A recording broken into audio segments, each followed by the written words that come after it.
আসসালামু আলাইকুম। সবাইকে স্বাগত জানিয়ে শুরু করছি আজকের ভিডিও। আজকের ভিডিওতে দেখাবো সম্পূর্ণ নতুন নিয়মে কিভাবে নিখুঁতভাবে একটি জর্জেট ওড়নায় টাইডাই করবেন সেই পদ্ধতিটা। এবং এই নিয়মে যদি করেন অবশ্যই ডিজাইন খুব নিখুঁত আসবে। তো এই যে দেখুন, এখানে কিন্তু একটি ওড়নাতে আমি প্রথমে দেখুন দুই ধরনের বাঁধা দেখা যাচ্ছে। এটি একটি পিওর জর্জেট ওড়না। গাঢ় কালারে কিভাবে রং করবেন, টাইডাই করবেন, কি রং দিয়ে করবেন, কতটুকু পরিমাণে দিবেন এবং কিভাবে নিখুঁত ডিজাইনটা আনবেন সেই টিপস অ্যান্ড ট্রিক্স।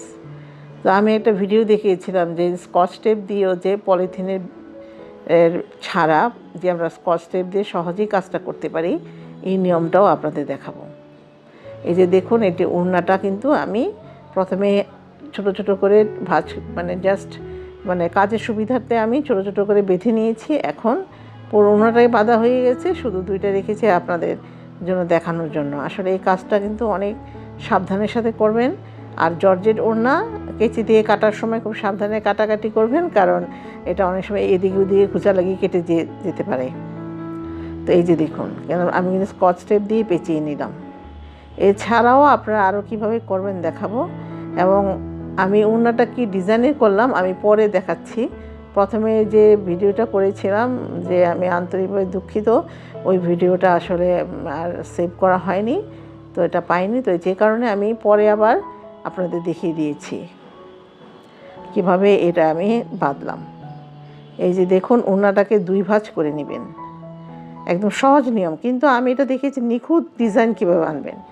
এই যে দুই ভাঁজ করে নিয়ে মাঝখান থেকে যে কোনো একটা সাইড থেকে এরকম করে ধরে কিন্তু সমান সমান করে টান টান করে আপনারা এই যে এরকম ডিজাইনটা করে নেবেন। এই যে এখানে আমি প্রথমে ওই যে ছোট ছোট যে বাঁধাগুলি বেঁধেছি কাজের সুবিধার্থেই বললাম আগে, তো এরকম বেঁধে নিয়েছি। নিয়ে তারপরে কিন্তু স্কচ টেপে আমি এটা পেঁচিয়ে আবার ওইটার উপরে সুতা দিয়ে বেঁধেছি। আর বাঁধাটা কিন্তু খুব শক্ত হতে হবে এবং ঘন ঘন হতে হবে, তা না হলে এই ডিজাইনটা আসবে না।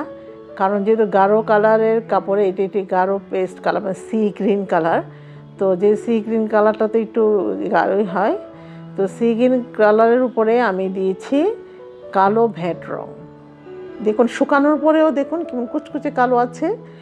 যদি আমি পরিমাণ সঠিক দিই, আর গাঢ় রঙের কাপড়ে কালো রং দিলে এমনিতেই একটু কুচকুচে কালোই হয়। এগুলিও কিছু টিপস অ্যান্ড ট্রিক্স। আপনারা বেশি বেশি কাজ করবেন, তাহলে আপনারা এই কাজগুলি বাসায় বসেই করতে পারবেন। আমি মূলত শেখাই যে ঘরে বসে কিভাবে আপনারা এই টাইডাই বাটিকের কাজগুলি করবেন, এবং পাশাপাশি এই ঘরে বসেও কিন্তু টাকা ইনকাম করা যায়। আপনাকে যে একদম দোকান দিয়ে, শোরুম দিয়ে, ট্রেনিং সেন্টার দিয়ে বসতে হবে তা না। আমরা যদি ইচ্ছা থাকে, সৎ সাহস থাকে, অবশ্যই আমরা ঘরে বসেও ইনকাম করতে পারি টাকা। তো এছাড়া তো এই যে দেখুন, কষ্টেপ তো পেঁচানো হয়ে গেল কথা বলতে বলতে। এখন দেখুন, এটার উপরে আমরা কিন্তু খুব শক্ত করে সুতাটা বাঁধতে হবে।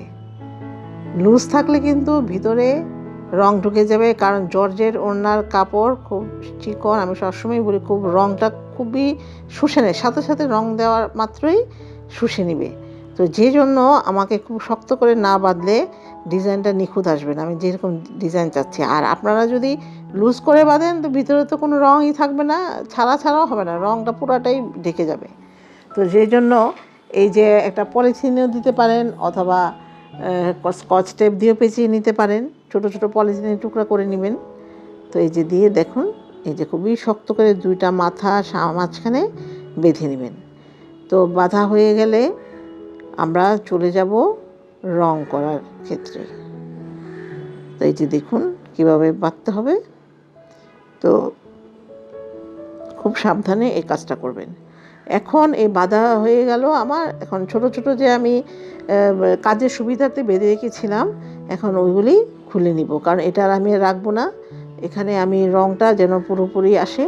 আর ইচ্ছা করলে একটু ঘন ঘন আপনারা দিতে পারেন, তো আমি তো ফাঁকা করে দিয়েছি। তো এইভাবে করে আপনারা সুতি, সিল্ক, যে কোনো ভিসকস, জর্জেট, যে কোনো কাপড়েই, বা আপনার আদি খাদি যে কটন এগুলি।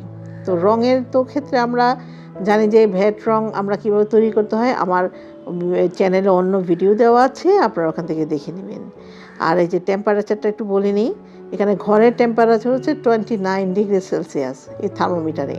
তো এটাকে মাইনাস করে আমরা এটার সাথে 40 ডিগ্রি যোগ করব। তো এটা আমরা কীভাবে বুঝবো? তো অনেকে মনে করবেন যে 1 থেকে 40 হলেই মনে হয়ে যাবে, আসলে তা না। এটা কিন্তু কাপড় একদম গরম থাকবে, ওনার কিন্তু শেষ। তো সেই জন্য আপনারা 40 থেকে 50 ডিগ্রি, এর বেশি না। হ্যাঁ, যেহেতু পাতলা কাপড়, তো এইভাবে করে নেবেন। যে 29 ডিগ্রি ছিল আমার ঘরের টেম্পারেচার, সাথে আমি আরও 40 ডিগ্রি যোগ করে নিয়েছি। তো সেই পরিমাণে রঙের তাপমাত্রা মেপে নেবেন, অথবা একটা আঙুলটা ডুবানো যায়, ওই পর্যায়ে হলে ওয়ার্ম হলেও হবে। তো এটা আমি সরাসরি রঙে না ডুবিয়ে কিন্তু এইভাবে দিচ্ছি। আর কালো রঙ, এখানে কালোটা তো আসলে একটু ঘন দিতে হবে, তা না হলে তো আপনার রঙ ভালো আসবে না। তো প্রায় 1 তোলার মতো করে আমি 2টা ওড়নায় করেছি। তো 1 তোলাই দিয়ে আধা তোলার মতো হবে, কিন্তু আসলে আধা তোলা তো রঙ গুলানো যায় না। তো 1 তোলাতেই আমি গুলিয়ে 2টি ওড়না করেছি, আর আপনারা বুঝে নেবেন। আর আপনাদের কাছে বিশেষ অনুরোধ, আপনারা খুবই মনোযোগের সাথে আমার কথাগুলি শুনবেন। আসলে এত কিছু লেখা এখানে সম্ভব হয় না। তো কথাগুলি শুনে তারপরে আমাকে একটু প্রশ্ন করবেন, তাহলে আমাকে প্রশ্নের উত্তরটা দিতে আমার খুব সহজ হয়। তো এই যে দেখুন, রং করার পরে ওখানে আমরা 20 মিনিট রেখে দিব রঙের কাপড়টা, ওড়নাটা রেখে কিন্তু স্ট্যান্ডিং টাইমে রেখে দিব ঠান্ডা হওয়ার জন্য। ঠান্ডা হলে পরে ভালোভাবে ধুয়ে নেব। ধুয়ে নেওয়ার পরে এই যে দেখুন এই চমৎকার, এই যে আমি কীভাবে ডিজাইনটা খুলছি। খোলার পরে কিন্তু আবার এটাকে আমরা ওয়াশ করে নিব। তো যেহেতু জর্জেট কাপড়, আমরা ইচ্ছা করে ডিটারজেন্ট দিয়ে ওয়াশ করতে পারেন, এমনিতেও ওয়াশ করতে প্রায় 5-6 বার ওয়াশ করে নেবেন, যে একদম পরিষ্কার পানি না বের হওয়া পর্যন্ত। যদি আমার ভিডিওটি আপনাদের ভালো লাগে, অবশ্যই সাবস্ক্রাইব করবেন, লাইক কমেন্টস দিয়ে সাথে থাকবেন। আর সবাইকে অসংখ্য ধন্যবাদ যারা আমাকে সাবস্ক্রাইব করেছেন এবং আমার ভিডিওটি দেখছেন, আমাকে এগিয়ে নিয়ে যাচ্ছেন, এই জন্য অসংখ্য ধন্যবাদ আবারও।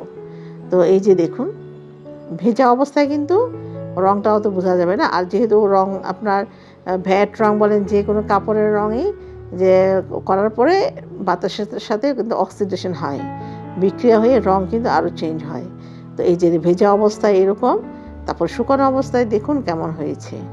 তো আবারও অসংখ্য ধন্যবাদ সবাইকে। আসসালামু আলাইকুম আমার সাথে থাকার জন্য।